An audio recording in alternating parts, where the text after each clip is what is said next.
Bonjour à tous, bienvenue sur Business 24 et merci de suivre Ecopresse, votre magazine d'information économique et financière, décrypté par des journalistes et experts des questions économiques. Émission de rebond sur le marché international, quelles conséquences sur l'économie ivoirienne, comment relever le défi de la transformation des matières premières du continent. Ce sont les deux sujets qui feront l'objet de débats à ce nouveau numéro d'Ecopresse. Et pour en parler, nous recevons deux invités. Dr Séraphin Prao, bonjour. Bonjour. Alors vous êtes enseignant chercheur en économie à l'université de Bouaké. Merci d'avoir répondu à notre invitation. C'est moi qui vous remercie. Je reçois également un habitué à cette émission, Ayua Kwaku, bonjour. Bonjour. Vous êtes journaliste économique. Merci également d'avoir répondu à notre invitation. Merci, cher confrère. Alors on se retrouve tout de suite pour la première partie de cette émission.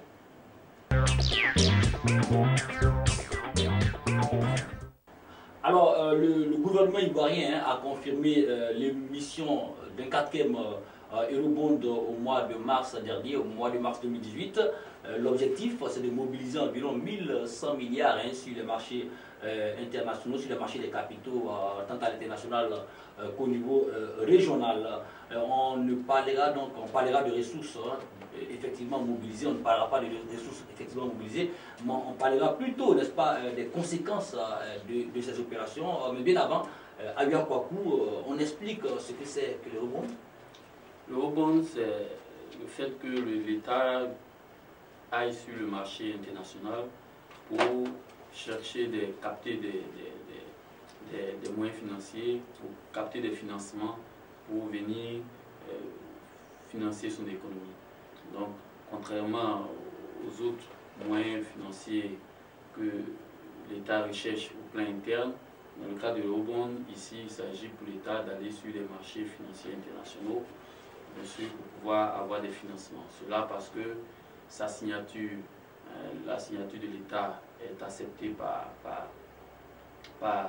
le marché comme une signature viable, une signature qui fait foi. Donc parce que également cet État-là a été, selon les cabinets ont pu quand même accepter que cet État puisse aller sur le marché. Donc quelque part, on ne va pas sur le marché international qui veut. C'est un peu quand même une façon aussi de dire que l'État a une signature qui vaut une certaine crédibilité. Et qu'avec cette crédibilité-là, elle peut aller à la recherche de financement extérieur. Alors, docteur Séraphin Prao, choix de politique économique judicieux pour combler le déficit.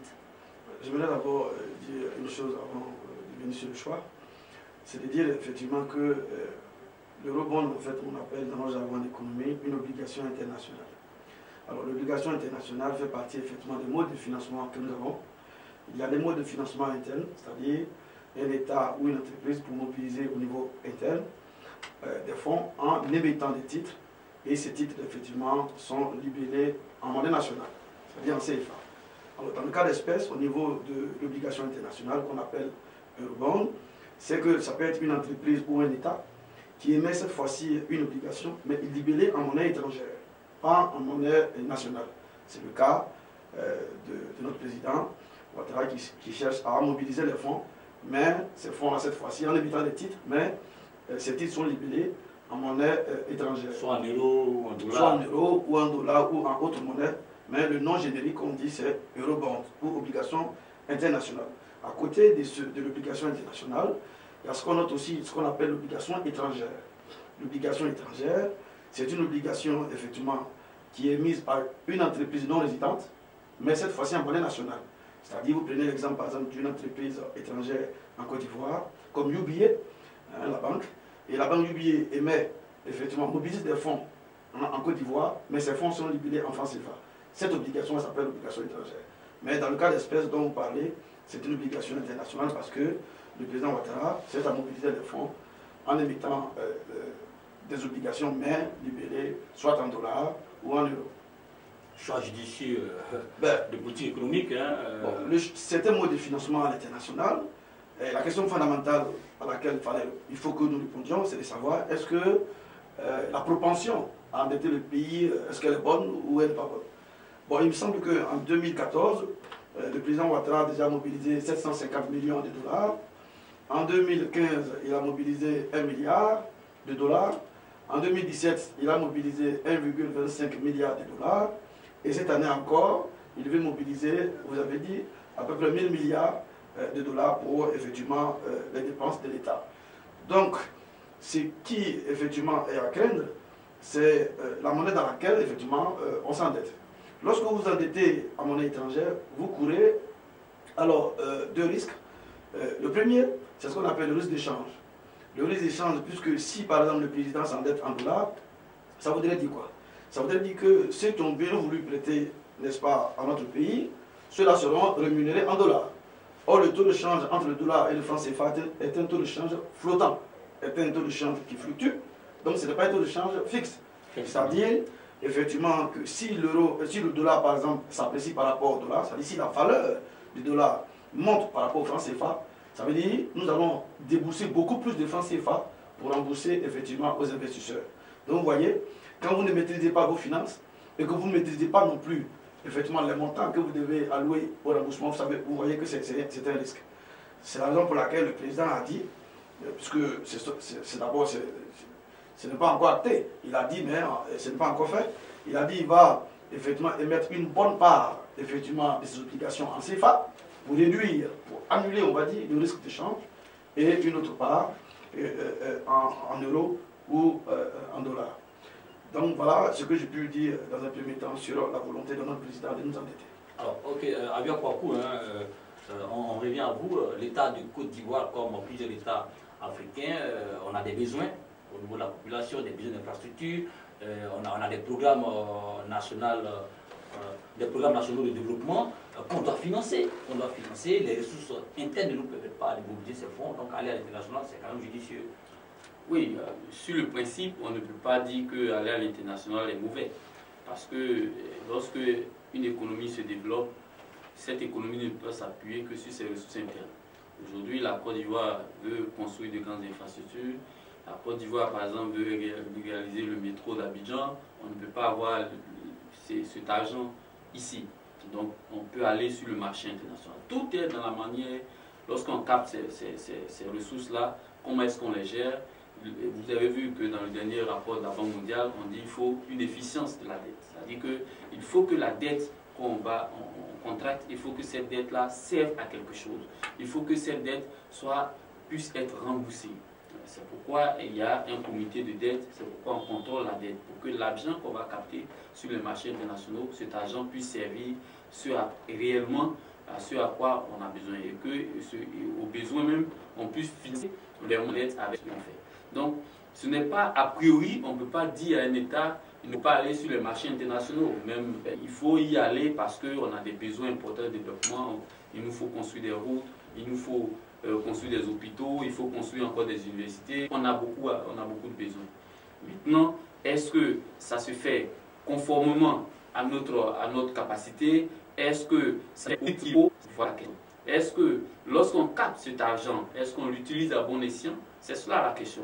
Parce qu'il ne faut pas aller capter de l'argent qui vient construire des routes et puis 6 mois aller reconstruire les mêmes routes parce que la route a été mal faite et que cet argent-là, vous voyez, cet argent aura servi à quelque chose qui n'est pas viable. Cette dette ne serait pas efficiente. Mais si on est parti sur le marché international, on a eu des financements, fait des œuvres pour le développement et que ces œuvres peuvent servir, en ce moment-là, un État peut s'endetter. Même les États-Unis s'endettent. Là, il n'y a pas de problème. Mais comment est-ce qu'on utilise là? Est-ce que cette dette est utilisée comme il faut? Alors sur ce point, on dit que depuis 2011, la Côte d'Ivoire s'est engagée dans le plan national de développement, PN 2011 ou 2015, a mobilisé environ 11 000 milliards. On avait des gains. Deuxième plan, l'Ivoire doit encore mobiliser 39 000 milliards pour réaliser certaines infrastructures. Est-ce qu'on n'est pas peut-être trop ambitieux? Il ne faut pas avoir peur des montants. Le principe, ce n'est pas les montants. La Côte d'Ivoire est un pays qui a besoin d'investissement. Comme la Côte d'Ivoire ne peut pas rester enfermée, il faut qu'elle construise des infrastructures pour se développer. Ça, c'est un fait. Et pour le faire, il faut créer des dettes. Lorsque, par exemple, nous construisons le troisième pont, il faut aller prendre ailleurs. ou bien pour prendre de l'argent avec des entreprises pour pouvoir construire ce pont. Mais non, cet argent qu'on le prend, on peut le rembourser de façon en gérant de façon efficiente le pont. Donc, on peut faire certains investissements et ces investissements peuvent permettre de rembourser la dette. Donc, le montant peut être celui qui ne doit pas nous faire peur en principe. À vous écouter, il va y avoir des péages, peut-être si des routes. Pourquoi pas? Ça c'est le cas de la route. Par exemple, il y a le péage sur le. Est-ce que l'argent maintenant qu'on recueille, est-ce qu'on l'utilise à bon escient? Est-ce que le pont, est-ce que l'argent qu'on prend pour faire la route, est-ce que la route est faite? Est-ce que la durée de vie de cette route-là peut permettre à ce qu'on puisse rembourser? Pas faire une route. Vous voyez, par exemple, vous prenez le cas d'aujourd'hui, l'autoroute du Nord, vous voyez comment est-ce qu'on est encore dessus chaque jour à refaire la même route hein, pour laquelle on a contracté des prêts. Donc, c'est cela l'efficience de la dette. Sinon, un pays sera mené, un pays comme la Côte d'Ivoire va aller capter de l'argent sur des marchés internationaux. Bon, ce que moi je voulais dire, contrairement à votre confrère, c'est deux choses. Premièrement, il est vrai que tout pays a le droit de s'endetter, mais on peut peut-être faire des efforts d'abord au niveau interne et effectivement le trop-plein d'investissement qu'il nous faut effectivement réaliser. Là, on peut faire appel à l'épargne étrangère. Mais de mon point de vue, nous avons quand même un président qui quand même se dit économiste. Or, quand vous êtes économiste... Qui est économiste? Ben oui, bon, enfin, mais c'est ce que je suis en train de vous dire. Lorsque vous êtes économiste, vous avez la capacité à créer la richesse. Et lorsque vous créez de la richesse, effectivement, ceteris paribus, toutes choses étant égales par ailleurs, vous créez aussi de l'épargne. Or, depuis que le président est arrivé, le taux d'épargne de la Côte d'Ivoire ne dépasse pas 14%, alors que, effectivement, on a un ambitieux programme, c'est d'arriver à l'émergence 2020. Donc, la première chose, c'est ça. On doit faire un effort interne, et Dieu seul sait, le président ghanéen l'a rappelé lors d'un sommet il n'y a pas longtemps, en disant qu'en Afrique, nous avons les ressorts, nous avons la capacité en interne de pouvoir mobiliser les ressources nécessaires pour financer nos développements. C'est parce que nos dirigeants, habitués à la facilité, aiment déjà tendre la main. Donc ça c'est le premier point. Deuxième point, si nous ne pouvons pas faire autrement et que nous devons aller vers l'extérieur pour mobiliser les ressources, il y a deux choses auxquelles nous devons quand même nous en tenir. Premièrement, ce sont les conditions d'endettement. Il faut regarder les conditions d'endettement. Les conditions d'endettement, c'est ce que nous avons dit dès l'entame de l'émission. Il faut regarder, est-ce qu'il est bon qu'on s'endette en dollars, est-ce qu'il est bon qu'on s'endette en euros, ou est-ce qu'il est préférable de s'endetter par exemple en francs CFA pour annuler les risques d'échange, puisque nous sommes des économies fragiles, dont les bases ne sont pas diversifiées. Première condition. Il faut regarder aussi effectivement le taux d'intérêt. Quand vous endettez à l'extérieur, regardez le taux d'intérêt. Est-ce que les taux d'intérêt du marché ne sont pas plus élevés que les taux concessionnels, par exemple, que nous pouvons avoir avec des institutions internationales? Donc voilà des choses. Et une fois que vous mobilisez les fonds, votre confrère l'a dit, il faut que cet argent soit utilisé à bon escient. C'est la raison pour laquelle, effectivement, le président Obama l'a rappelé aux Africains, il ne faudrait pas qu'on ait des hommes forts, mais des institutions fortes. Lorsque vous êtes dans un pays où tout le monde est corrompu, et c'est ce que votre confrère a dit, lorsque nous allons nous endetter effectivement à l'extérieur, on va nous dire effectivement ces sommes sont allouées aux investissements structurants, c'est-à-dire en clair, pour construire les hôpitaux, pour construire les écoles, et pour construire les ponts et construire les routes. Or, il a dit, on a bien vu, regardez, allez à la Palmeraie, les routes qui ont été construites 2 mois après une pluie diluvienne, il n'y a plus de route. On va s'endetter encore pour construire les mêmes routes. Pourquoi? Parce qu'on a affecté de gré à gré, effectivement, ces marchés-là à des amis, à des copains, puisque nous sommes dans une république de coquins et de copains, et finalement, vous arrivez à un moment donné où, effectivement, l'endettement, c'est comme si nous étions dans une citerne crevassée, on s'endette et on s'endette. Finalement, l'endettement devient dangereux pour nous. On en a déjà parlé ici, il y a eu quand même d'énormes efforts qui ont été réalisés au niveau des infrastructures, on a eu quand même dans un temps record des infrastructures. Quand vous prenez par exemple le pont Henri-Konan-Bédié, le pont Henri-Konan-Bédié, il y a eu un défaut de conception. Un défaut de conception qui nous amène aujourd'hui à payer 12 milliards par an, c'est-à-dire 1 milliard par mois, parce qu'effectivement, il y a eu, au niveau des études, c'est ce qu'on appelle défaut de conception. Il y a eu un défaut de conception, et donc voilà, ce qui était supposé être un bon partenariat, parce que nous on appelle ça le partenariat public et privé, c'est-à-dire un contrat de concession que le privé devrait construire et après un certain nombre d'années qui devait devenir notre pays, aujourd'hui est devenu effectivement une épée de Damoclès sur nos têtes. Parce que chaque fin du mois, alors que le gouvernement, c'est parce que nous voulions économiser les ressources, que nous avons fait appel à ce contrat 3P. Et aujourd'hui, chaque mois, nous débouchons 1 milliard de francs CFA pour pouvoir combler le tout. Donc, il faut des conceptions. Quand vous prenez le futur tramway dont on parle tant, qui coûte à peu près 920 milliards, on va dire. Ce même tramway coûte au Sénégal 500 milliards. Le même tramway coûte. À la baisse. Non, non, non. Ce même tramway coûte en Éthiopie 300 milliards. Pourquoi en Côte d'Ivoire, ce tramway coûtera 920 milliards. Pas avec la même distance. Non. Au Sénégal, ici c'est 37 km, au Sénégal c'est 47 km. Un peu plus. Un peu plus. Et on paye moins. Ça voudrait dire, et c'est ce que votre confrère dit, c'est ce que le 6e rapport de la Banque mondiale a pointé du doigt, l'efficience de la dette, elle est mauvaise dans notre pays. C'est-à-dire qu'on s'endette et l'argent est mal utilisé. Et si on continue comme ça, je ne suis pas un prophète, mais nous courons tout droit vers le mieux.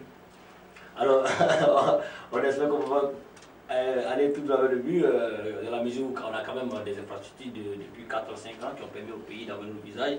Et voilà, les investisseurs même le disent aussi, hein, il y a quand même des avancées. Il y a aussi des failles, comme vous le dites. On espère que pour l'argent que l'État aura mobilisé, l'argent servira, n'est-ce pas, à pouvoir apporter des infrastructures.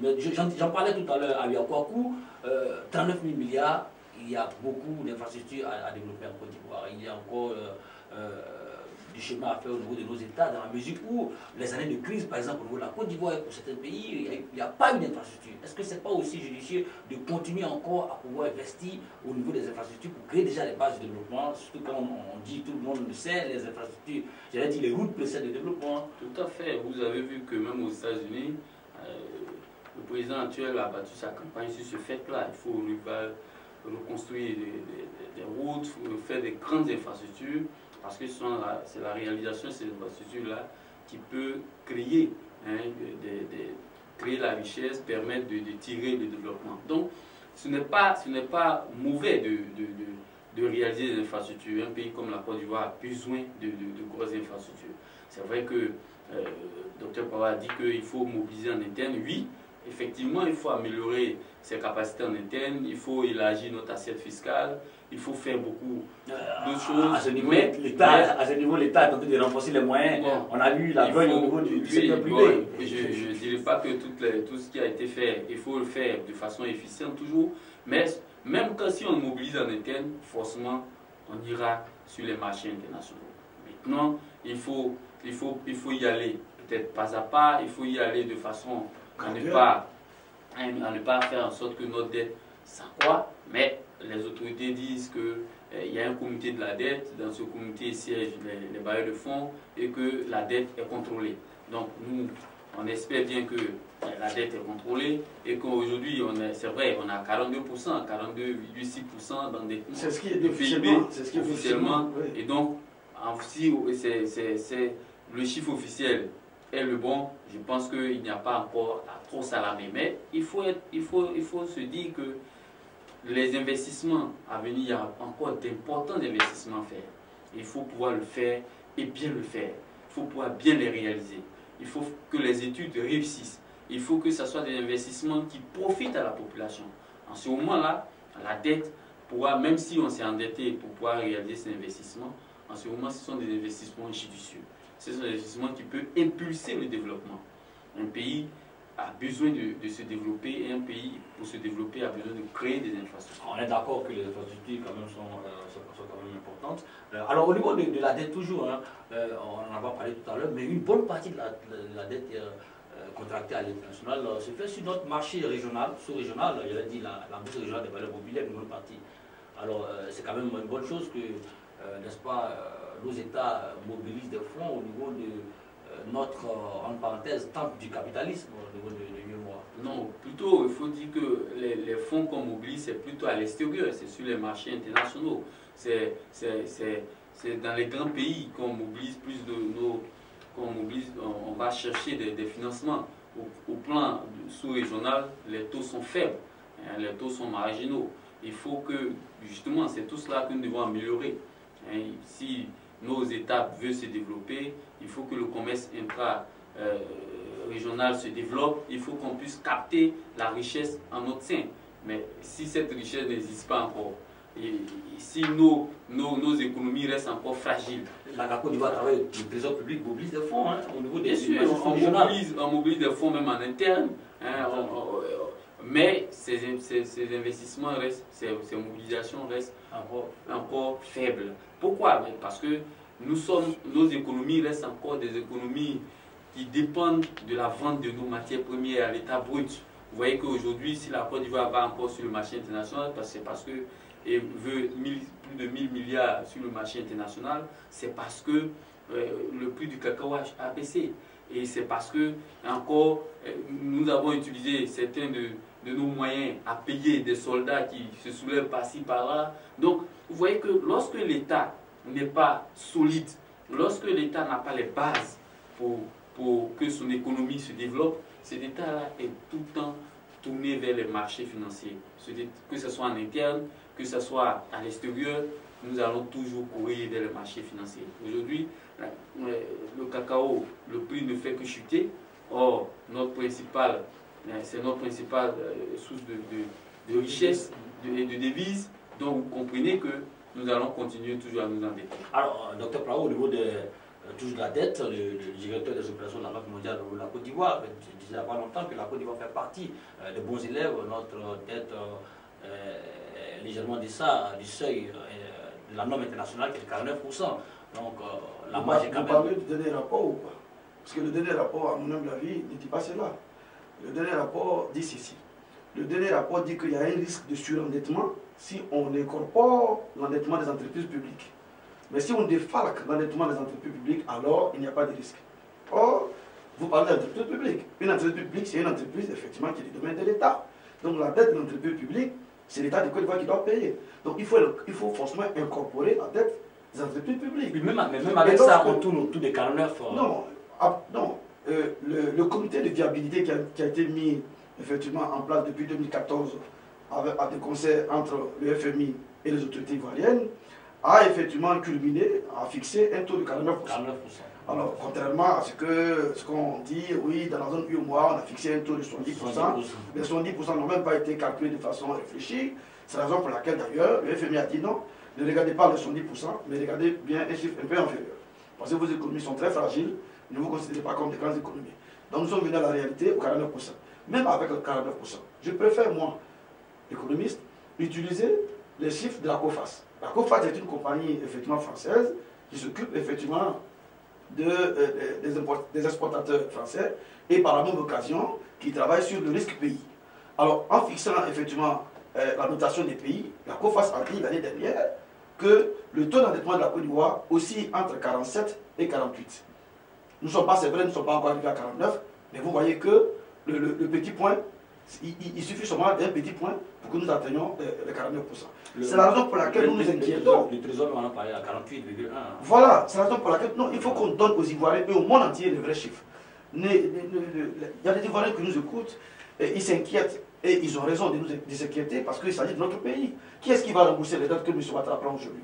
C'est nous et nos enfants. Nos enfants doivent savoir la vérité sur ce qui se passe. Quelqu'un vous répond, Jules Soundalo Koulibaly, le directeur de la dette publique et des dons, disait récemment, ce n'est pas le volume de la dette qui importe, mais il faut évaluer le niveau de la dette par rapport à la création de richesse. Il estime que... Mais effectivement, puisque c'est un ratio, c'est une variable divisée par une autre variable.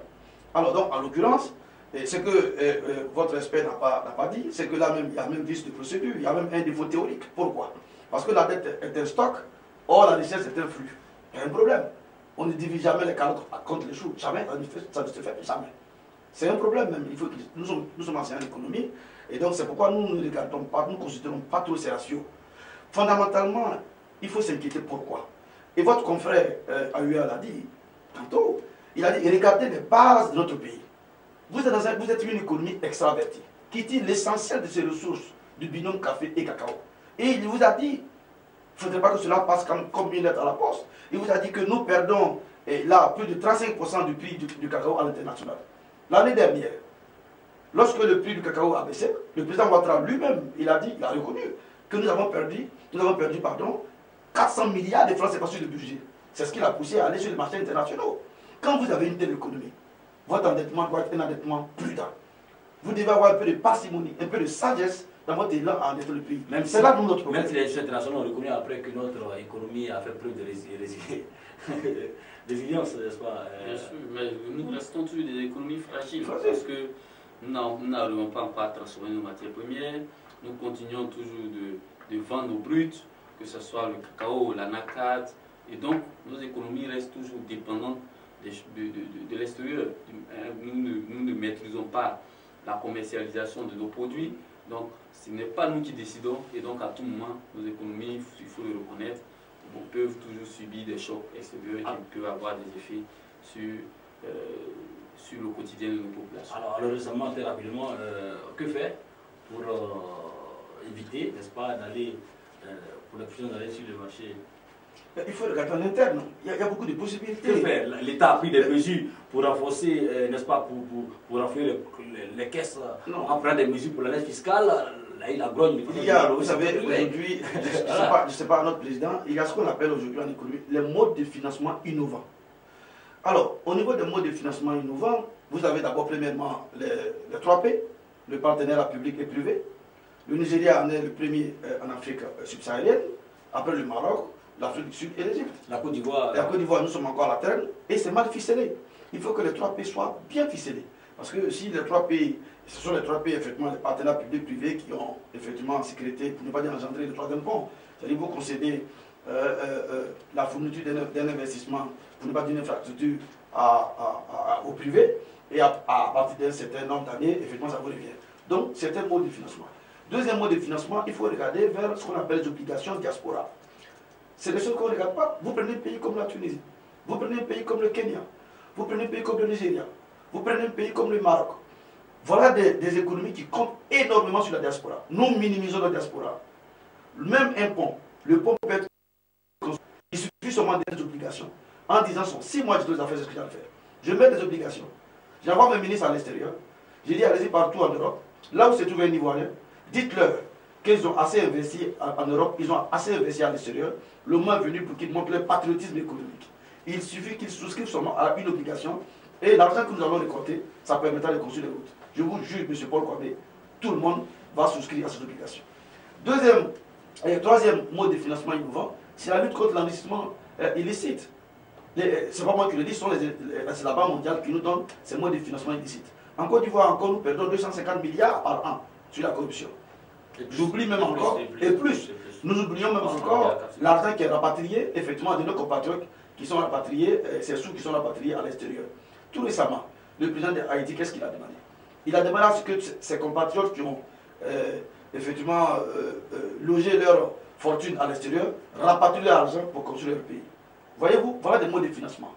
Un autre mode de financement innovant, c'est ce que le président a fait, effectivement, ce qu'on appelle la taxe écologique, en émettant une petite taxe sur les billets d'avion. Ce n'est pas une mauvaise chose en soi, mais encore faut-il que ces ressources soient utilisées à bon escient. Donc voilà des ressources. Et je vous ai rappelé sur votre antenne ici. Le civisme fiscal aussi. Le civisme fiscal, il faut que les gens payent. Il y a un rapport onusien qui a dit effectivement que, qui a refusé, effectivement, c'est pas moi qui le dis, ça y est dans la loi du continent, qui a refusé effectivement des lignes de crédit au président Ouattara. Pourquoi? Parce que la loi du continent dit, selon le missionnaire du FMI, il y a des ministres qui sont des affairistes et qui ne payent pas l'État. Donc on demande tout à ceux qui n'ont rien, et on ne demande rien à ceux qui ont tout. Donc en demandant effectivement aussi à ceux qui ont tout, je pense qu'on peut renflouer les caisses de l'État. Donc voilà les modes de financement. Il n'y a pas que la dette. Une gestion parcimonieuse, une bonne gestion permet de combler le déficit. Effectivement, je vous le dis. Ce que je voulais ajouter, il faut un changement structurel de notre économie. Il faut que cette économie-là soit plus la même qu'hier.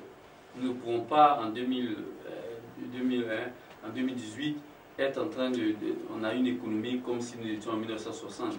On continue de cueillir notre cacao, on va l'exporter, on va en parler, on continue de cueillir notre anacarde, on va aller au port.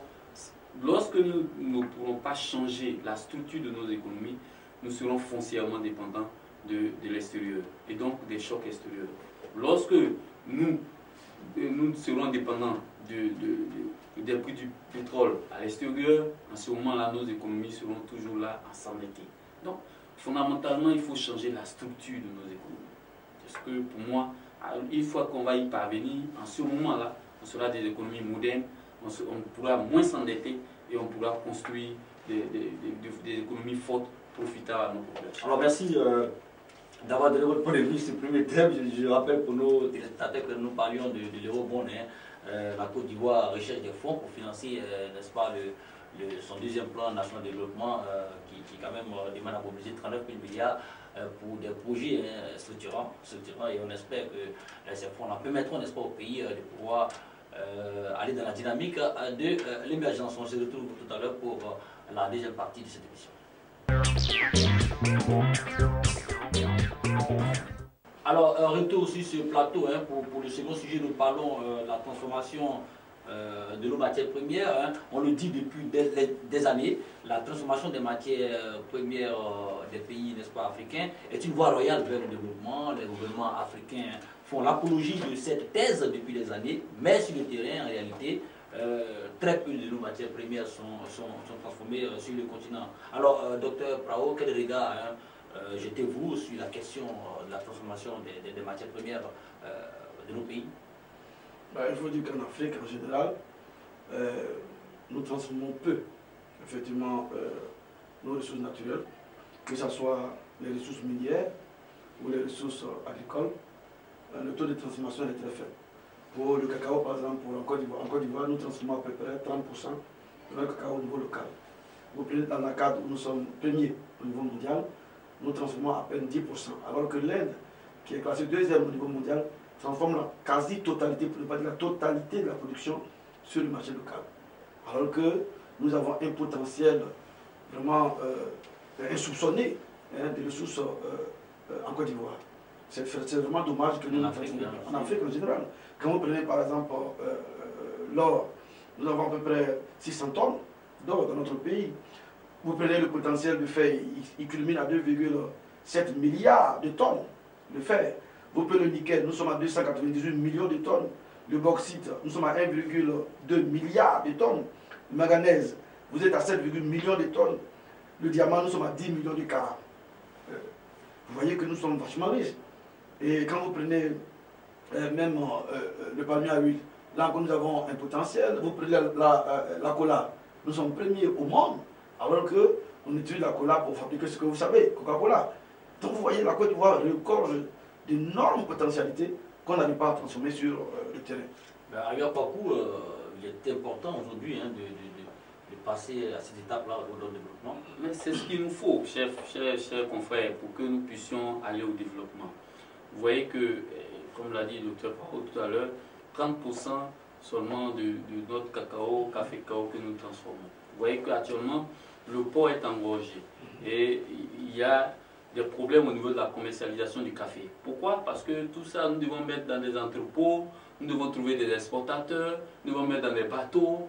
Vous voyez que on est toujours au stade de 1900, depuis les années d'indépendance. Aujourd'hui, bon, c'est vrai que les nouveaux chiffres, on parle de 15% au niveau d'Anacat, mais encore on est faible. Pour un pays qui produit plus de 700 000 tonnes, environ 700 000 tonnes d'Anacat, on ne peut pas, il faut qu'on arrive au moins à transformer la moitié de nos matières premières. Récemment, le ministre de l'Agriculture était à Paris et il a animé une conférence, il disait que sur les 100 milliards de dollars américains qu'engrange l'agriculture, seulement 2% vont aux producteurs sur le continent et 6% aux États. Mais pourquoi 6% aux États? Parce que ces États-là ne transforment rien, donc ce sont les grandes firmes internationales qui bénéficient de la richesse de l'agriculture. Or, si nous avons une agriculture forte, nous nous développons tout de suite. Vous voyez que depuis longtemps, depuis tous les sommets, on a recommandé aux États d'accorder ne serait-ce que un pourcentage au financement de leur agriculture. Mais nous sommes à combien? La Côte d'Ivoire à combien au financement de son agriculture? Même pas 5% de son économie qu'on utilise pour financer notre agriculture. Même pas 5%. Vous voyez, imaginez que nous consacrons peut-être 15% de notre économie à financer notre agriculture. Nous allons créer de la richesse.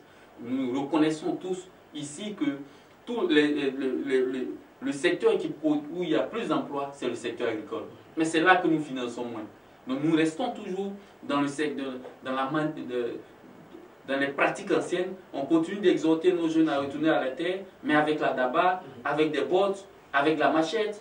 Et comment voulez-vous qu'avec cela nous nous développions? Méthode artisanale. Avec toujours de façon artisanale. Donc lorsque nous allons comprendre que en développant notre agriculture, en la modernisant, en transformant la quasi-totalité, même pas, nous demandons même que la moitié de nos matières premières agricoles, en ce moment-là, nous allons des économies modernes, nous allons créer la richesse, créer des emplois pour nos jeunes et nous allons développer nos économies. Alors avant de détailler toujours vos propos, avant de développer cette thèse que vous partagez à tous deux, alors j'ai quand même la réaction de quelqu'un qui va peut-être prendre ce que vous dites. C'est le professeur Philippe Charlemagne, il est professeur d'économie, spécialiste européen des marchés, des matières premières. Il soutient que transformer les matières premières sur place ne doit pas être une priorité pour l'Afrique. Et qu'est-ce qu'il dit? Dans la première transformation, on obtient un demi-produit avec un marché aussi erratique que celui des matières premières. Selon lui, c'est une marge extrêmement instable, peu d'intérêt pour l'Afrique, puisqu'il s'agit d'une activité capitalistique et très peu créatrice d'emplois. Bon, vous savez, on dit... spécialiste de l'UE. Oui, mais c'est pas parce qu'il est spécialiste de l'UE qu'il est spécialiste de l'Afrique, ou bien qu'il est au sommet de la connaissance ou au firmament du savoir. Vous savez, moi je me méfie beaucoup de ces intellectuels pseudo spécialistes qui aiment bien donner des leçons à tout va, surtout aux Africains. Je fais partie de la jeunesse africaine digne, révolutionnaire et dépassionnée et décomplexée. Nous avons étudié comme eux, et à mon humble avis, M. Charlemagne, que je connais bien, que j'ai dit, dont j'ai lu effectivement les pamphlets pour ne pas dire ses articles, il fait partie d'une classe où ils veulent maintenir toujours l'Afrique dans leur déité, c'est-à-dire la division internationale du travail. Vous savez, Jules Ferry disait que la colonisation est fille de l'industrialisation. Nous avons été colonisés, pourquoi? Parce que les industries européennes avaient besoin effectivement des ressources de matières premières à faire valeur ajoutée et qu'ils allaient payer effectivement à vil prix. C'est la raison pour laquelle on nous a colonisés et on a effectivement nous a obligés à planter le cacao, le café, tout ce que vous savez. Et aujourd'hui, ils refusent que nous allions vers l'industrialisation parce que ça ne les arrange pas. Où est-ce qu'ils vont avoir effectivement les matières premières à bon marché si effectivement nous transformons sur place? Heureusement, je dis bien heureusement, et là je suis pour une fois d'accord avec le gouvernement, parce que Mme Kabadiali, qui est ministre effectivement du développement, a dit que l'ambitieux effectivement programme du gouvernement, c'était de porter le taux de transformation à 50% en 2020. Ouais. Donc vous voyez que le gouvernement n'est pas d'accord avec le professeur Charlemagne. Oui, oui. Il n'a qu'à exhorter ces Européens, eux, ou bien d'autres pays, mais qui nous laissent, nous Africains, nous voulons être des États industrialisés, parce que lui qui est français, la France est un pays développé parce qu'il est un pays industrialisé. Parce qu'à mon humble avis, le pays développé, c'est celui qui est industrialisé. Donc nous aspirons à l'émergence, nous aspirons aussi au développement, parce que quand je vois mes frères passer par les enclaves de Méria et de Kouta, mourir dans la mer, ça me fait mal.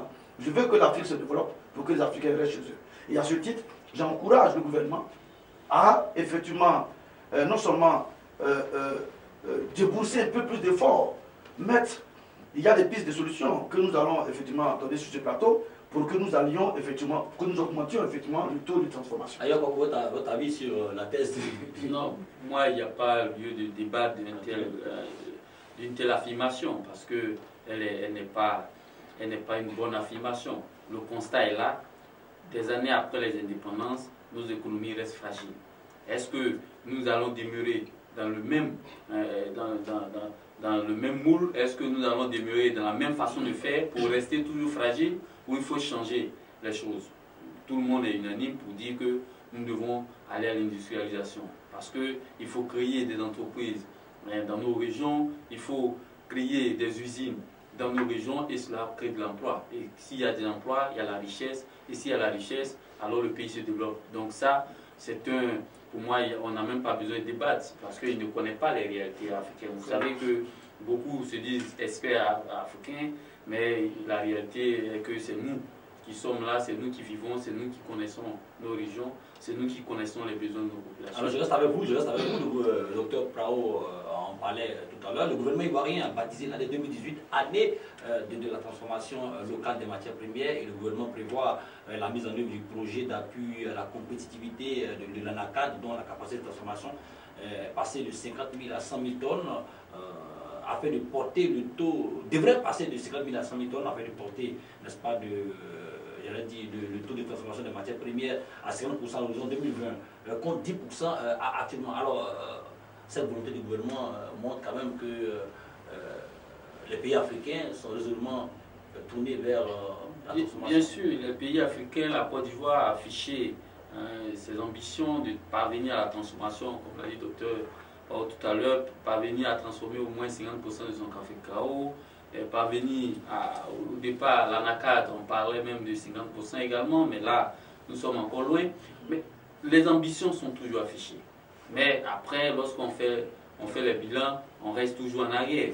Sinon, nul ne peut dire le contraire. Il faut, pour pouvoir se développer, il faut transformer. Et nous avons un potentiel immense. La Côte d'Ivoire, premier producteur de café cacao, premier producteur mondial d'ANACAD. Nous sommes un troisième producteur africain de DVA. Nous sommes troisième producteur africain de DVA. Nous sommes un grand producteur de palmiers à huile. Nous avons avec au niveau agricole des potentialités énormes. Avec ces ressources, comment doit s'opérer la transformation? Il faut maintenant mettre une politique en place pour pouvoir parvenir à la transformation. Premièrement, faire en sorte que les industries puissent s'installer. Peut-être, il faut voir au niveau de nos taxes. C'est vrai que l'État, au niveau du café cacao, a décidé de diminuer, réduire les taxes pour que les usines puissent s'implanter, mais le constat est que c'est toujours lent. Vous voyez que aujourd'hui, si on parle de fuite de l'ANACAD, c'est parce que les industries au niveau de l'ANACAD sont implantées tout près au Ghana. Donc, ces industries sont implantées au Ghana. Ces industries n'ont pas la matière première. Donc, ces industries sont prêtes à mettre les moyens qu'il faut pour venir payer le produit en Côte d'Ivoire. Qu'est-ce qui fait que ces États-là, ces industries refusent de faire juste le pas, venir en Côte d'Ivoire où il y a la matière première et s'y installer? Il y a l'environnement des affaires, la corruption. Hein, pour s'installer, c'est difficile. Pour avoir un espace, vous pouvez faire bouger.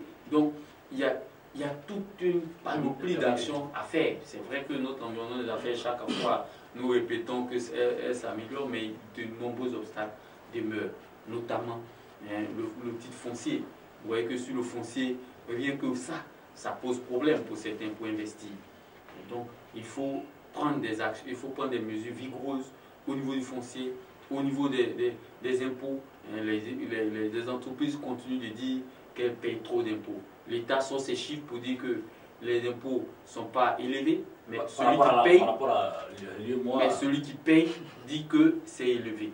Donc il faut tout s'asseoir de commun accord pour que on puisse prendre des mesures consensuelles pour que notre économie puisse connaître son boom.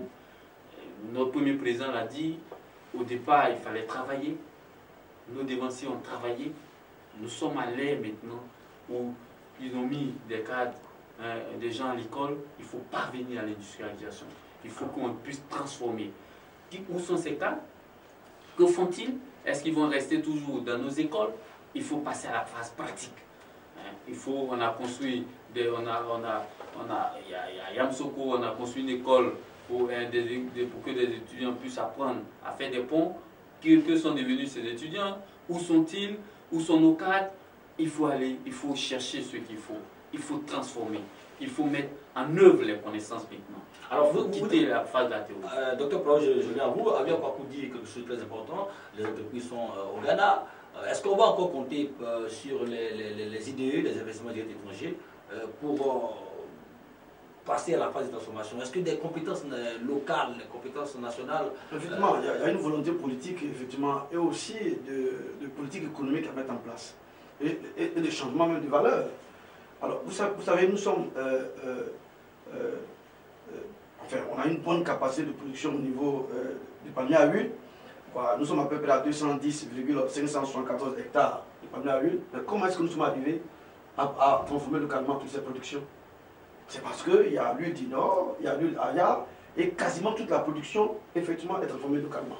C'est pourquoi nous avons les grandes entreprises comme L'Or et qui emploient effectivement les Ivoiriens. Donc il va falloir, par exemple, certains conseils que je donne au gouvernement, pour changer des habitudes. Au niveau de la noix d'Anacap, par exemple, la noix de cajou. Vous savez que lorsque vous utilisez la noix de cajou, vous enlevez la graine, effectivement, ça devient des cacahuètes. Voilà, effectivement, par une publicité même à la télévision, il suffit qu'on voit peut-être le président Ouattara un jour à la maison chez lui, le président faisant tout le monde, à 16 h, peut-être bien chez lui au bureau, et puis il prend la noix et puis il mange. Je vous jure que ça va faire le boom, et vous verrez qu'à 16 h, tout le monde prendra. Idem pour le café. Comment faire pour que nous puissions, parce que le frère a dit, il faut que les intelligences parlent, se manifestent pour que nous allions vers la transformation. Si j'étais au pouvoir, qu'est-ce que j'allais faire? Je dis aux gens, à 10 h, nous faisons une pause café. Et la pause café, qu'est-ce que nous allons prendre? C'est le cacao et c'est le café. Vous voyez de façon pratique, on change effectivement. Non, c'est important. Vous nous rappelez une vieille formule, consommer ivoirien. Consommer ivoirien. Nous changeons le comportement, effectivement, c'est malin. Nous changeons, vous voyez, le comportement des Ivoiriens. Et après, il y a une volonté politique. Et c'est ce que Ayo Kwako a dit. Première chose à faire, je propose au gouvernement qu'on mette une taxe graduelle en fonction de la transformation du produit. Cela a été fait, comment on appelle ça? Cela a été possible au Brésil, ça peut être possible ici. Nicolas Sarkozy a dit ceci qui me plaît beaucoup, n'ayons pas honte de copier ce qui marche ailleurs. Au Brésil, qu'est-ce qu'ils ont fait pour accroître et rendre vraiment hyper l'agro-industrie et la transformation locale? On a mis une taxe. Lorsque vous exportez effectivement un produit brut, vous êtes chèrement taxé. Et lorsque vous exportez un produit semi-fini, la taxe, elle baisse. Vous voyez que c'est intelligent. En appliquant une telle taxe, vous encouragez, puisque qui est-ce qui veut payer une taxe? Personne ne veut payer une taxe. On me dit, moi, lorsque je transforme le produit, je paye moins. Vous voyez, tout le monde va aller vers la première transformation. Elle a dit, la Côte d'Ivoire est un pays qui emploie où 66% de la population active est employée dans le secteur de l'agriculture. Le faisant ici, vous voyez, le Brésil, qu'est-ce que le Brésil a fait? Le Brésil exportait anciennement les peaux d'animaux en état brut. Le Brésil a mis la taxe. Aujourd'hui, le Brésil n'exporte plus les peaux, mais plutôt les chaussures en cuir. Donc vous voyez, quand on prenait un pays comme la Thaïlande, effectivement, elle a dit, la Thaïlande a encouragé effectivement les IDE, les investissements directs étrangers. C'est-à-dire que, parce que c'est par là que se passe le transfert des technologies. Donc, il y a des équipements dont on a besoin, par exemple, pour la première transformation. La Thaïlande a, pour ne pas dire abaisser, pour ne pas dire supprimer les taxes à l'import sur ces biens d'équipement. Je dis bien ces biens d'équipement. Donc, on a une liste des biens d'équipement dont on a besoin pour la transformation. Si Ayo Kwako veut s'engager dans la première transformation, un jeune entrepreneur qu'on encourage, que effectivement les affaires, il a dit lui-même, ne soient pas un facteur qui va l'empêcher effectivement de transformer. Donc voilà, c'est deux choses dont on peut faire. La troisième chose que je propose au gouvernement, c'est la création de ce qu'on appelle les zones économiques prioritaires. Il faut qu'il y ait des zones, par exemple à Bondoukou et dans le nord-est, où effectivement sont les zones où on produit l'anacarde. Il faut qu'il y ait là-bas des entreprises et il faut les encourager à s'y installer avec effectivement tout ce qu'il y a comme mesure d'attractivité des territoires. Lorsque vous allez à Korogo par exemple, où ce sont des grands producteurs de mangue, écoutez, on devait avoir en Côte d'Ivoire effectivement des industries fruitières où nous allons déguster chaque soir effectivement du jus, du fruit de mangue, d'ananas, etc., etc. Voyez-vous, il y a des intelligences, il y a du fer, par exemple à l'ouest du pays. Nous devons avoir dans ces régions-là, et non seulement des écoles qui vont transformer le fer.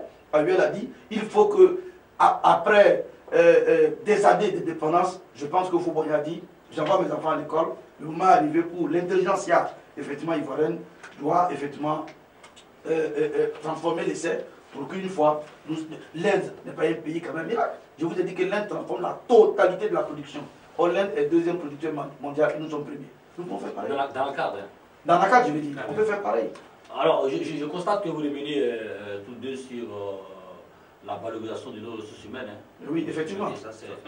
C'est important pour pouvoir te dire. Hein. Et voilà, moi, une autre question que je pose à tous deux, est-ce que les enjeux pour des multinationales aussi, peut-être ne freinent pas l'ardeur de nos dirigeants, quand on sait qu'on a des grands chocolatiers en Suisse, en Belgique.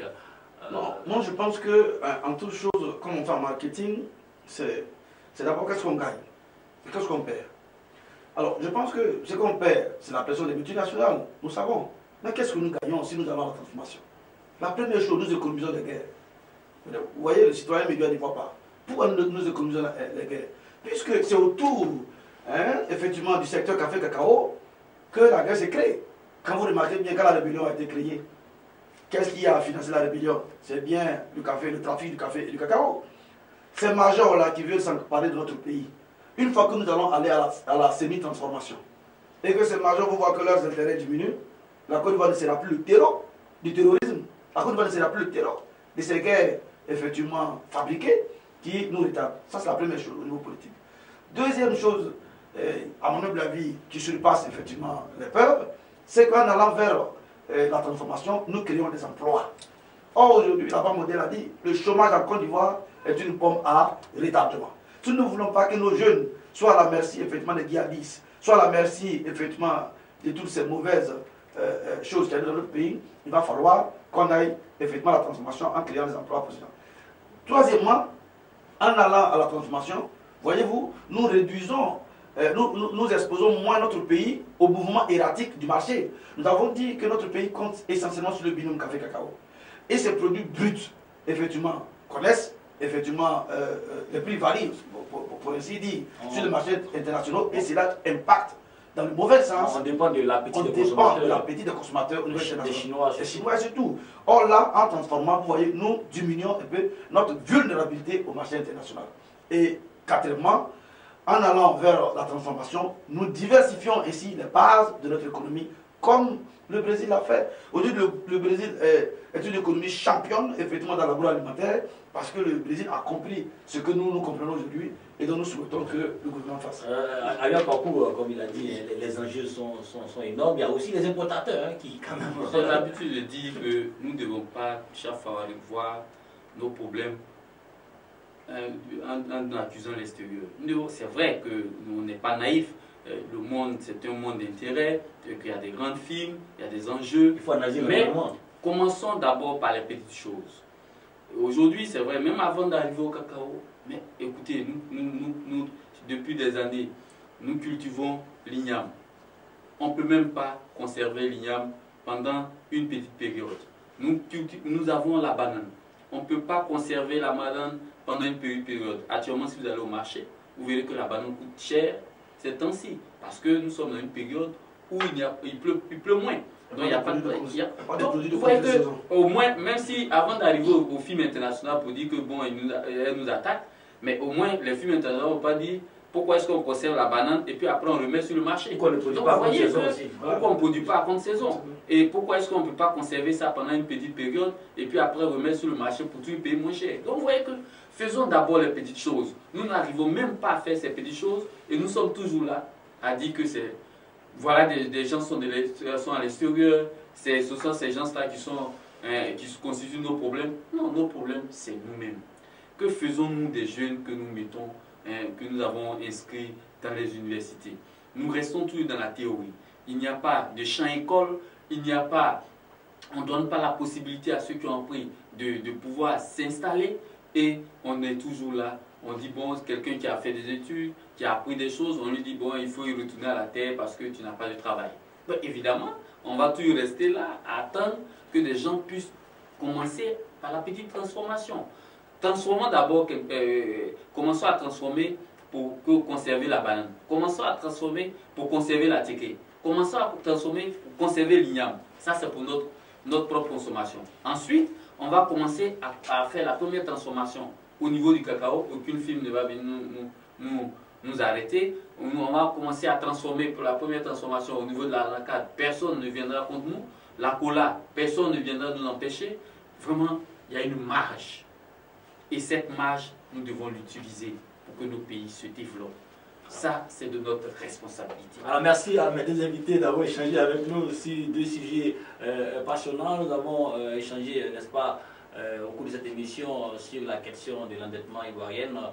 Après, n'est-ce pas, la carte d'obligation des eurobonds que notre Premier ministre est allé chercher à l'extérieur. Nous parlions aussi des défis de la transformation de nos matières premières. On est tous d'accord qu'il est important pour les pays africains de passer à ce stade-là, pouvoir, n'est-ce pas, amorcer véritablement notre développement. Je rappelle que nous étions avec Aguia Kouakou, il est journaliste économique. Merci d'avoir répondu à notre invitation. C'est moi.